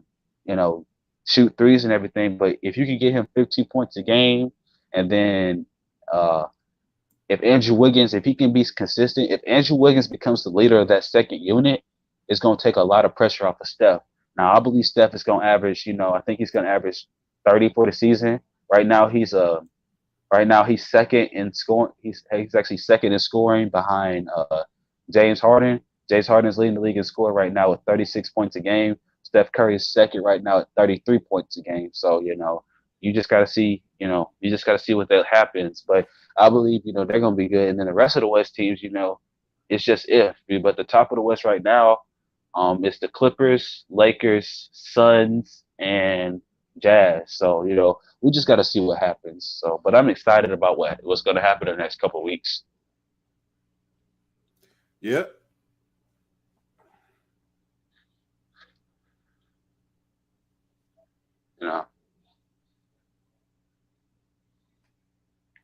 Yep, I agree. You know what I'm saying?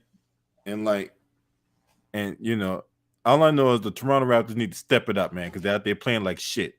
All right, they're playing like shit, and their play is unacceptable. And they're too good of I think they're too good of a team to sit up here and losing games starting off 1-5. Like, what in the devil is that? Yeah, man. Andrew, and as we're talking about Andrew, he leaves a comment talk about anytime, anywhere. Yeah, motherfucker, I'm on live right now. Where the fuck you at? Hey, man, these And dudes. shout out to C-Dub. I just got his alert for subscribing to my channel, man. I really do appreciate it. I hope you enjoy the content. You know what I'm saying? So shout out to C-Dub once again for subscribing to the channel. The channel is growing, man. I'm almost at 800 subscribers, man. Yeah. I don't think he. I honestly, I don't even think he's. I don't think he wants that smoke and everything. Bless you. Thank you, bro.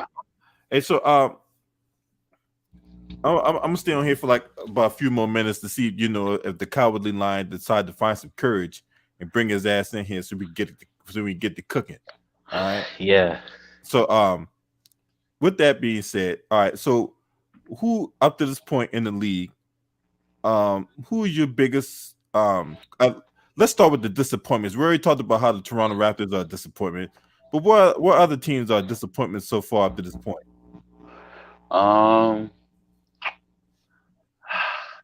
Really, I'd say Brooklyn, but like like Durant's gonna be out for the next week because of COVID. So, and that's just that's insinuating circumstances. So if they lose a couple games, Durant's gonna be out.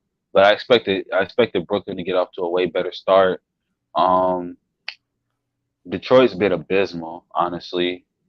I thought they would at least get better. They drafted Killian Hayes and everything.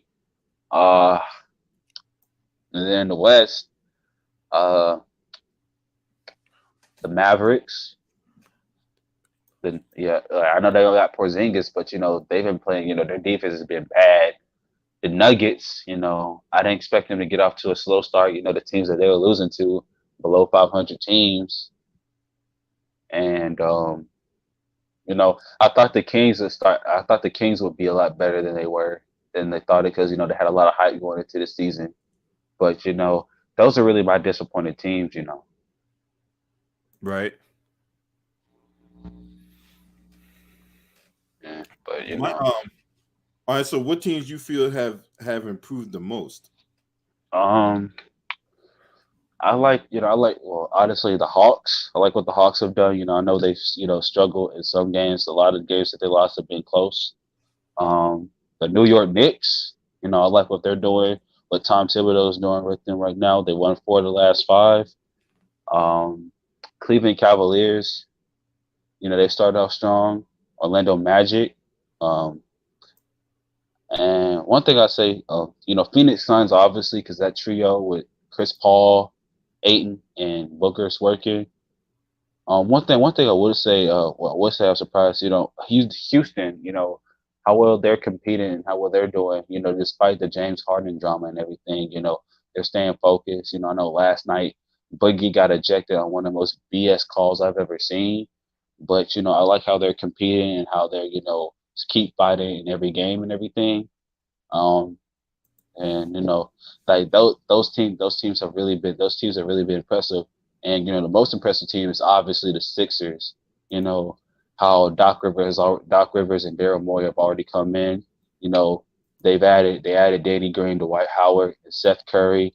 They drafted Tyrese Maxey and everything. They still got Matisse Thybulle and Shake Milton. And they still got Korkmaz and like their unit. Honestly, I think they have one of the deepest units in the NBA. So I'm really impressed with what they're doing up there in Philadelphia. Yeah. I think to me, the team that's coming off the Western Conference Finals appearance, the Denver Nuggets, they've been a disappointment so far. I mean, obviously, I already talked about the Toronto Raptors, right?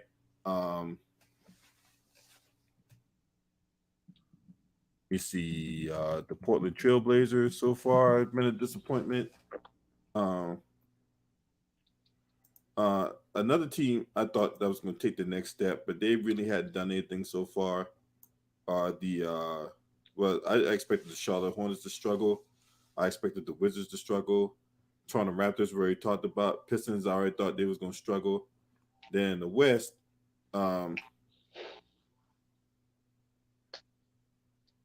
another team I'm disappointed in so far at the point is the Memphis Grizzlies because this team came out. They was one of the surprising teams. They were within the 8th spot last year. So far, they only like 2-4 to start the season. They've been atrocious too. Now, Well, Ja got hurt, so yeah, they're losing John Morant don't help matters, but still. And then another team, I think that's it up to this point. Now, as far as like my surprise teams, in the West, I mean, there really ain't been no surprises up to this point, in the West. But in the East, though, the Cleveland Cavaliers, they've been surprisingly good. Uh, the Orlando Magic have been surprisingly good up to this point. Now, will they sustain that? I don't know. Uh, uh, Obviously, the Brooklyn Nets has been a disappointment up to this point. There was one team that that's a disappointment. They got to get it together. Um, and yeah, and I think that's where we're at on that. Um, So we got Yeah, I'm some. like, We got like 5 games tonight. So you know what? You got some time, Mr. Big Chest. Let's break down these 5 games if we want to break it down. If you got yeah, I time. got time. All right, let's break down these 5 games. All right. So the first game on tap tonight, right? Brooklyn Nets at home against the Utah Jazz. Now we all know Kevin Durant is out with the COVID. Uh, 226 over under. The Jazz are favored by 4.5. All right, if we're looking at this game from a fantasy perspective, right? What do we? What's your thoughts on this game? Um, well, Kyrie's gonna have to ball. Kyrie's gonna have to ball out. Can't afford to just have a haphazard performance. He's gonna need some help from Harris and Levert. And honestly, it's gonna come down to can they get stops? Because I believe for the Jazz, Donovan Mitchell's gonna be coming at their head. But can Kyrie show up? Can they get some assistance from their role players, and then can they defend? Because that's been their big problem. Can they defend? Mm-hmm. So we just see. We just got to see. That's my thing for the Nets. For the Jazz, Donovan Mitchell just got to be him. I think Mike Conley's playing and everything. Gobert's gonna be Gobert. For Ingles, I want him to, if he can get 15, 16 points a game. Um, they got a team. They got a team that can be very versatile, and they can give the Nets problems. But if they play a complete game, I expect the Nets. I expect the Nets, to win because I believe in Kyrie. But don't it won't shock me if the Jazz win because the Jazz play complete basketball and they play complementary basketball, and that's always gonna win. Mm-hmm. So, just I'm excited, just excited, but I got the Nets, I got the Nets winning. It's gonna be like a 115-106 game, like that's what I feel like is gonna happen. I believe Kyrie's gonna show up and everything. So, can't wait to see what happens. Yeah. I think this is gonna be a really good game. Guys who I'm looking for that's gonna step up in this particular game. Rudy Gobert. He's gonna be guy that's gonna get the boards and stuff like that. Donovan Mitchell, and his price is only 7,800 on FanDuel. I might play him there. Man, that's prices. That we were playing Donovan Mitchell at like 8,500. He's only 78 in the pace-up matchup against the Brooklyn Nets. Man, sign me up for that shit. Donovan Yeah, Mitchell, that's my play right there today.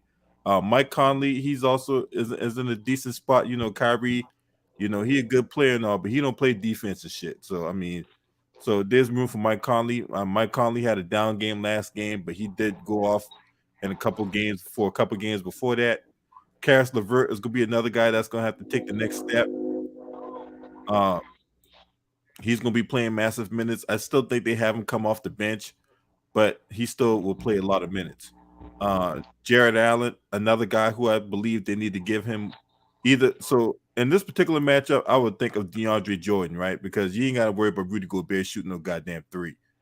So I would play DeAndre Jordan more minutes and have Jared Allen, be at the power forward spot, right? yeah, They're gonna need rebound. They're gonna need someone that's gonna get on the boards because you don't want to have Rudy Gobert get 20 rebounds in this game. So I'm gonna take a chance on DeAndre Jordan. I'm gonna have some shares of him. Um, oh, you in some work meetings now? Get the fuck out of here, dude. Fuck out of here. Anyway, uh, anyway, but Andrew's in some what work was- meetings. yeah.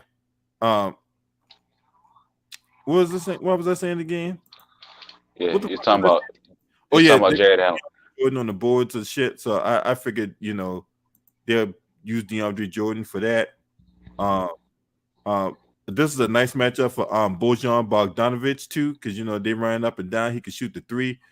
I gotta look at the percentages what they give up for the 3-point shot. Um, uh, but all these other guys like Torian Prince and Jeff Green and Landry Shaman, I'm not playing on these motherfuckers, man. Joe Ingles, this is a guy I really like. Joe Ingles only $4,700 on FanDuel. Um, he's not projecting very well, but he's going to see the minutes in a pace-up matchup. And then you ain't got to worry about Joe Harris. Joe Harris don't play defense. Royce O'Neal's going to see a lot of minutes, but Royce O'Neal really does nothing on the court. But that's really all I have for this game.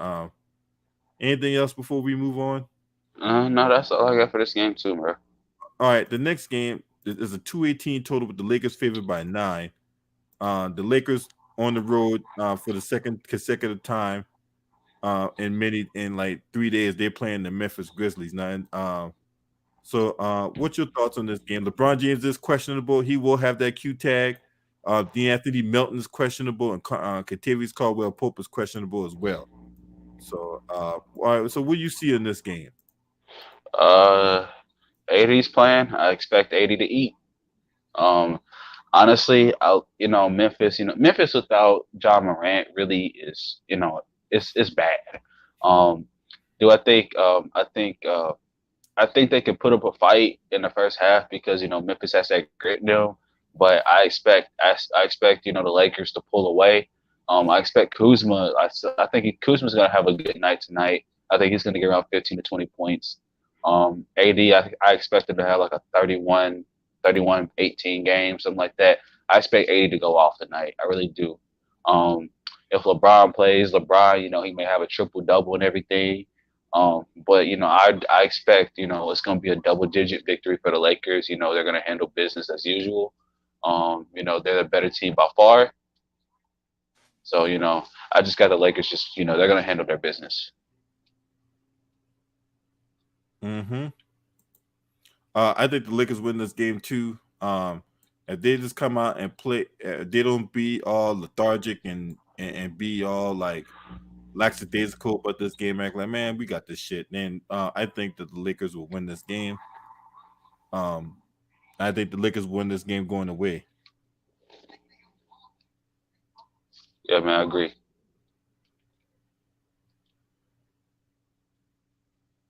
And say LeBron has a Q tag, but I think he will come in and I think LeBron will play tonight, barring some kind of crazy ass fucking stuff. But I think he'll play tonight. And I really don't have a whole lot from this game. I mean, now and let's see. There's LeBron, there's AD, Dylan Brooks. He has a massive usage when John Morant's off the court. What the fuck I just did? Kyle Anderson, another guy that benefited from him from being out, but I really don't trust Kyle Anderson. I think he's too.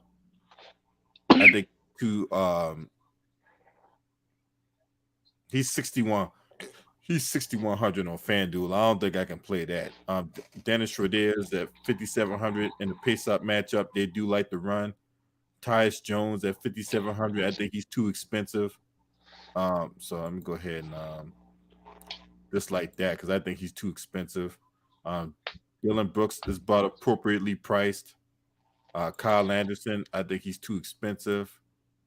Montrezl Harrell at 5,300 going against Jonas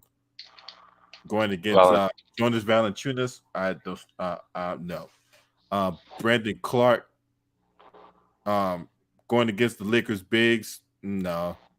Gorgie, I would love to see Gorgie Dang play, but Gorgie Dang ain't gonna see enough minutes. Kyle Kuzma, I don't play Kyle Kuzma as long as LeBron and AD is in the game. If one of them are out, then I'll have some love for Kuzma. Marc Gasol going home against his former team, but I just don't think you know what, that there's always the revenge narrative there. Desmond Bane, I'm not playing him. DeAnthony Melton, I'm not playing him neither. But outside of that, I really outside of LeBron, AD, maybe some Valanciunas, maybe some Dylan Brooks and Dennis Schroeder. I really don't love all these other guys, but let's go on to the next game. Next game, we got a potential blowout risk here with the Denver Nuggets and Timberwolves. Now, these guys played Sunday night. The Denver Nuggets won by 15 points. And Minnesota made this interesting on Sunday night. You know what I'm saying? They made it interesting on Sunday night until Denver pulled away late in the game. Now, in this game, what are we looking for in this game? What are your thoughts about this game between Minnesota and Denver? Well, honestly, Minnesota defensively, they have to get a lot better. They have to clean up the mistakes that they've been making. Um, I want to see D'Angelo Russell be a little more aggressive, with how he plays. I think they need to give Anthony Edwards some more minutes. I like what he's doing when he comes off the bench and everything, but they need to give Anthony Edwards a little couple more minutes and everything. Um, you can't really let Jamal Murray get off. I don't know if they got really anybody that can put the clamps on Jamal Murray, but if you like just try to, because Jokic is gonna do his thing and everything, um, and they better hope that Mike Malone doesn't unleash Michael Porter Jr. So but that's what the Timberwolves have to do. For the Nuggets, keep doing what they're doing. They got to get back to a point where they're playing good basketball. Um, Jamal Murray. We know what playoff Jamal Murray can do, but I wish playoff Jamal Murray would be like regular. We would see it in the regular season. You know, be more consistent and everything. Jokic is gonna be him. He's gonna do what he does and everything. Um, Off the bench, like they bring in Bowl, Gary Harris and everything. Um, I wish they would use Michael Porter Jr. a lot more though. I wish Mike Malone would. I don't know what he got against him, but He's out I right. wish that. Michael Porter Jr. is out right now due to COVID. Oh, he's out. Oh, Yeah. he's out. Yeah, whenever he gets back in, I wish they would use him more. But whatever. But Denver just has to play complementary basketball. Don't shoot themselves in the foot, and they should just win this game because I think they're the better team. Minnesota really can't defend, and they don't really got the pieces like that. So I expect Denver to win. It could be a blowout. I hope it's not. I hope it's interesting, but I wouldn't be surprised. Now for me, I really don't love anybody on the Timberwolves, right? I really don't love anybody on the Timberwolves. I think the Nuggets are going to steamroll this team. And the fourth quarter, I think the usual suspects not going to get no run. Uh, but I think the reason why Denver blows them out is because of the usual guys like Jamal Murray, Jokic. I mean, their defense has been atrocious, man. Let's just be honest. Minnesota's defense has been bad. Okay, has been really bad, and their defensive. I think they're like one of the worst teams in the league defensive efficiency wise. Um,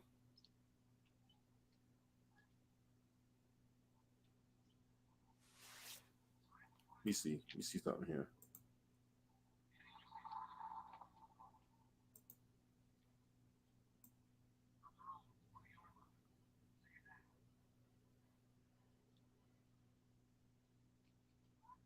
Yep, they've been awful. They're like dead last. They're like dead last in defensive efficiency. So I mean, and then they really ain't got nobody outside of Carl Anthony Towns. He's out. D'Angelo Russell, he's up and down. Naj Reed, guy that they started for D'Angelo Russell got relegated to the bench role. He sucks. Um, they had Ed Davis start ahead of him of all people, right? Uh, Malik Beasley, he showed out last game, but I really don't expect him to do that again. Um,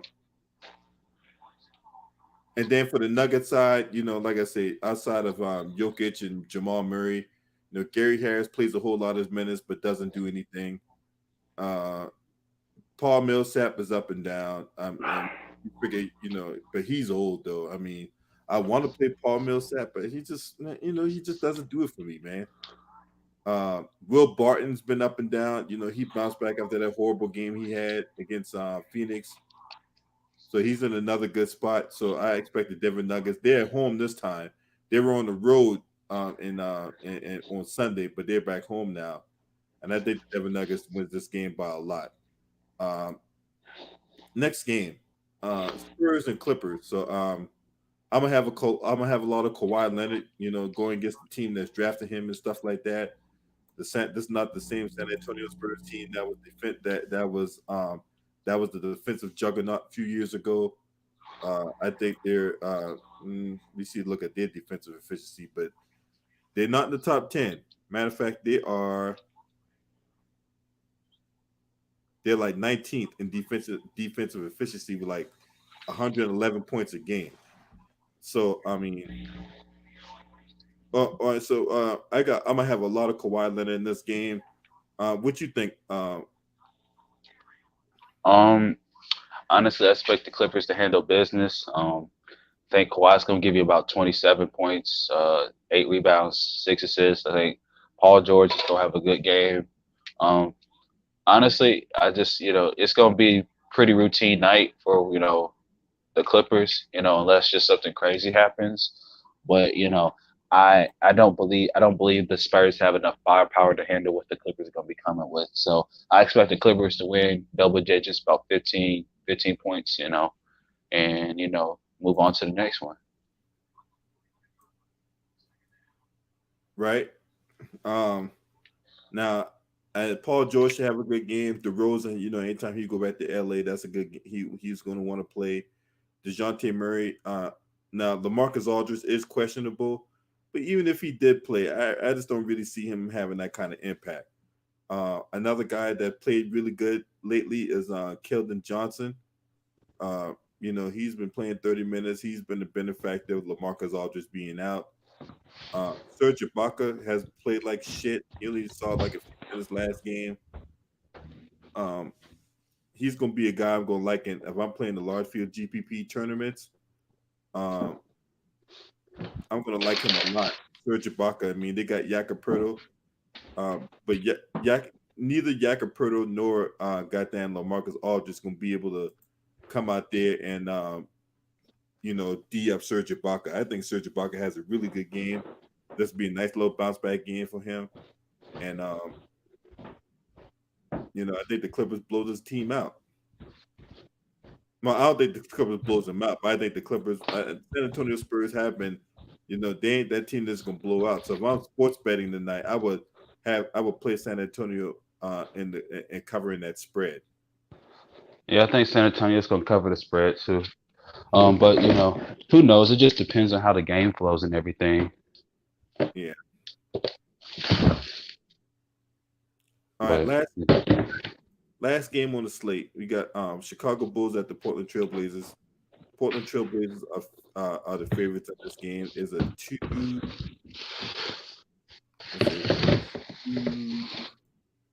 233 over under. This is the highest total on the slate, with Portland favored by 9.5.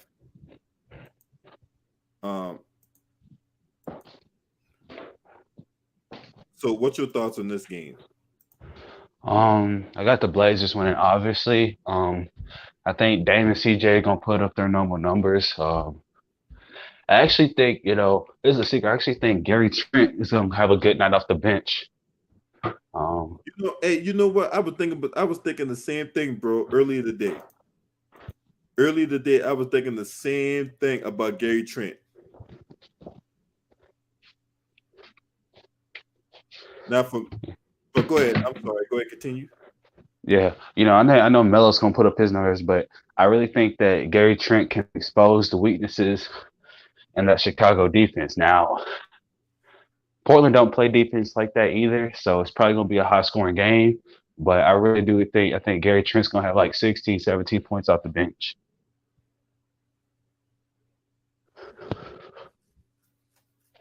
Yeah, I agree. I think that that's if you're playing like large field tournaments for FanDuel, where you're trying to win $100,000 off a $3 entry, a guy like Gary Trent Jr. is a hell of a tournament play. Because if somehow CJ McCollum gets hurt, or he just has a bad shooting night, and Gary Trent Jr. comes in and drops all these points off the bench. I think Portland's with how bad the the Chicago Bulls are, with how bad they are. I think a lot of the value guys for the Portland Trailblazers are in play, like the Gary Trent Juniors, the Derek Jones Juniors, Carmelo Anthony. Even Carmelo Anthony, is like going like 4,200 on FanDuel and all that. And do people really win money on FanDuel? Yeah. Matter of fact, I won a $5,000 tournament and a $3,000 tournament on FanDuel. So yes, people really win money on FanDuel. Yeah, I won 50 yesterday. You want $50? Yeah. Oh, I was about to say, nigga, you want 50,000? I'm like, God damn. That's what's up. But yeah, I won a $5,000 tournament, a $3,000 tournament. I won $400. I won another. So I won some money on FanDuel now. Matter of fact, I won close to 20,000 so far. Yeah, it's like, well, I gotta get better. It's not easy now. Don't get me wrong. It is not easy. It's not because I just started. Recently, and the more I've been making more money off the football stuff, the football tournaments, than I have the basketball tournaments, because it's hard to pick. It's easier to pick players, since I know how to game. I know how football works. I know a lot more about football than I do basketball, so it's easier to do that one than basketball. Yeah. Jokic lead the league in assists. That don't surprise me because the offense runs through Jokic. If you look at Denver's playing style, the offense runs through him. So that's why he leads the league in assists. Man, low-key, I can't wait till the Sixers play the Nuggets though. Whenever they play, because I want to see that Embiid versus Jokic matchup. Oh, another guy I have interest in last night. Another guy all these Portland value guys are in play. So I really don't think they need stuff like I don't think they need a Herculean effort from Damian Lillard and CJ McCollum. When you got guys like Robert Covington, Derek Jones Jr., Gary Trent Jr. Bro, I forgot about Covey, man. I forgot about Robert Covington, and man. Enes Kanter, another guy. Because the Bulls ain't got nobody down low that can stop Kanter and guys like Nurkic and whatnot. Nurkic can have a bounce back spot. What's Nurkic's price on FanDuel? He's only $6,000. Oh shit!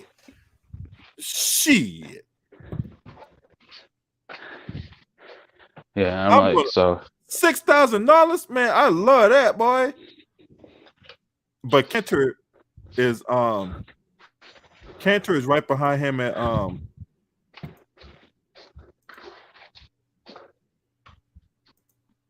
love all these value guys in Portland, man. I love these value guys. yeah. I think Portland blows them out. I really do think Portland blows them out after the way they got blown out against the Golden State Warriors. Man, I love these value guys on Portland, man. I don't think they really got to do all that much, to be honest with you. Yeah, man. And they go cut, and these guys they're just gonna be the late night hammer.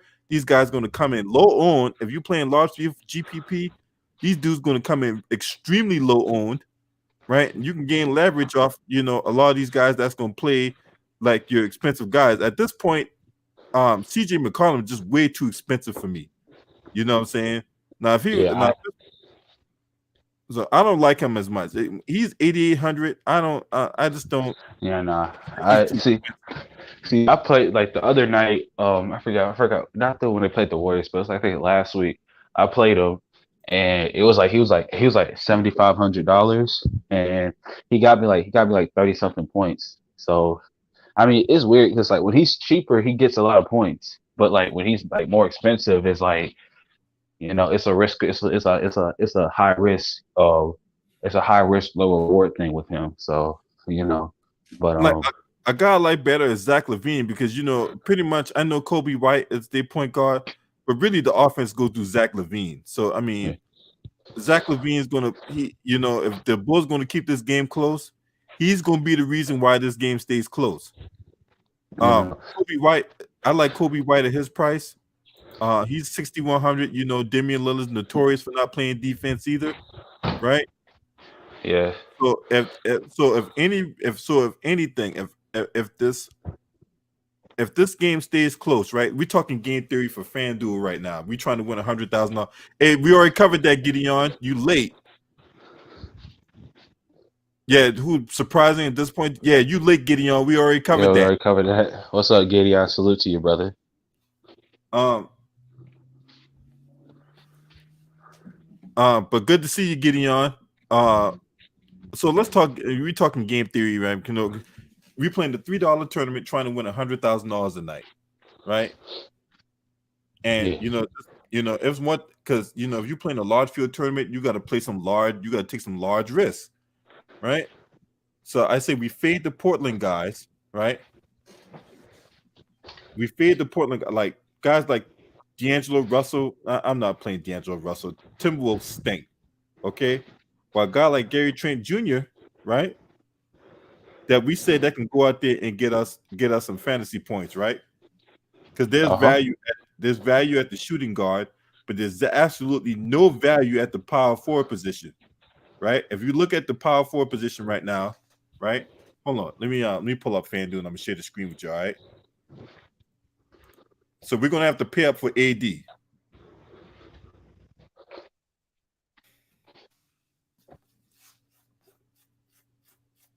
Care too much, boy. I still care. Na na na na na na na na na na na na na. I love that song from Beyonce. I know you don't care too much, boy. I still care, baby.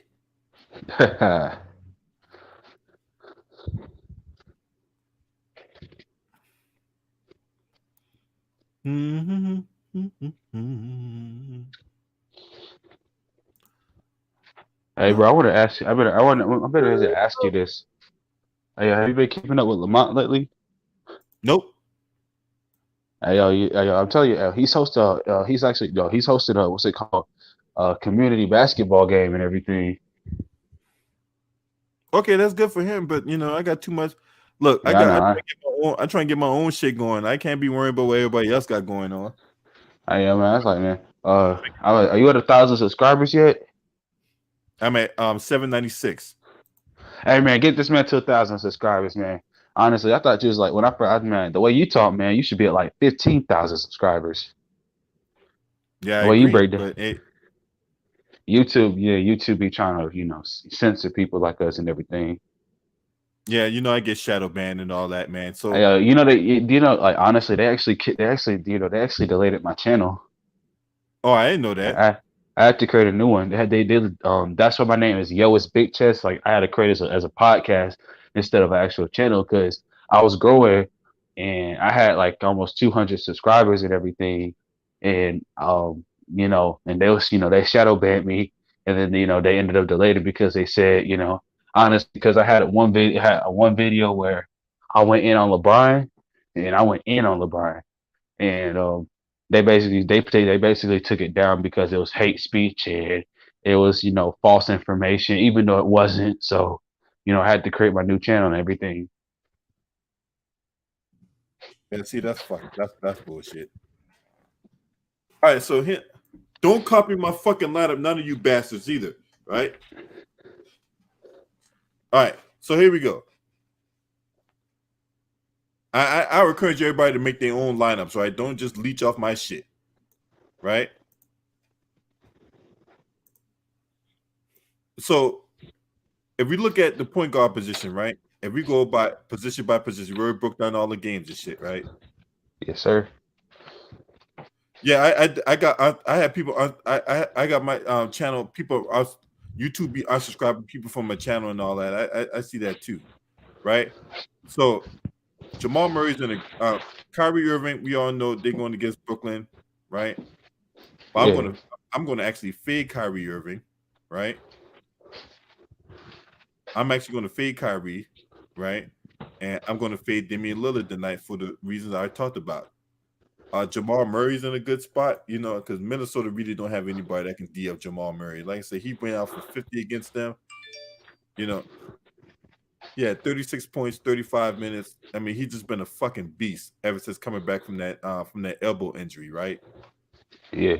and then no Michael Porter Jr. either. So you can make a case for playing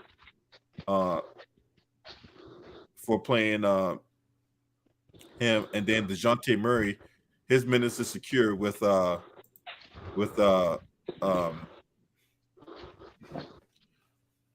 his minutes are secure with Derek White out, right? So his performance a bit up and down and whatever like that. He's going to come in at low ownership tonight.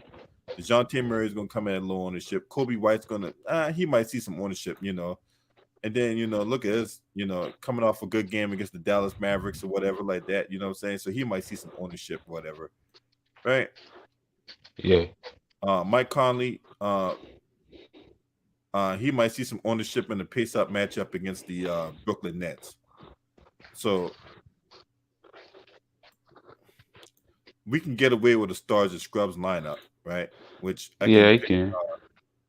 can pick Jamal Murray, obviously playing him, and then play like DeJounte Murray, right? Yeah.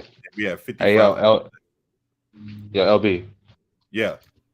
Hey, I gotta hop out. I gotta go help. My mom just got back, and I gotta go help with groceries real quick. So I gotta go, man. But it was good talking to you today, man. Yeah, man. It's good talking to you too, homie, man. Appreciate you for coming in, man. You know what I'm saying? All right, man. Y'all stay safe. Salute to y'all in the chat, man. Stay blessed. Stay safe during this pandemic and everything. See y'all when I see y'all. All right, man. See you, bro. Yes, sir. All right, I'm gonna go ahead and get up out of here too, man. But yeah, I'm playing fantasy. Sports betting, yeah. So only certain states allow for sports betting or whatever like that. But yeah, I play FanDuel. That my FanDuel account, something like that, man. But you guys, salute to everybody being in the channel. You guys let me know what y'all think about Toronto Raptors or whatever like that, right? Toronto Raptors, step it up. Y'all want 1 to 5, y'all better basketball team than that. What y'all showing right now. Especially Pascal Siakam. Step it up, Pascal. Step it up. This your boy. Scream at me. Hey!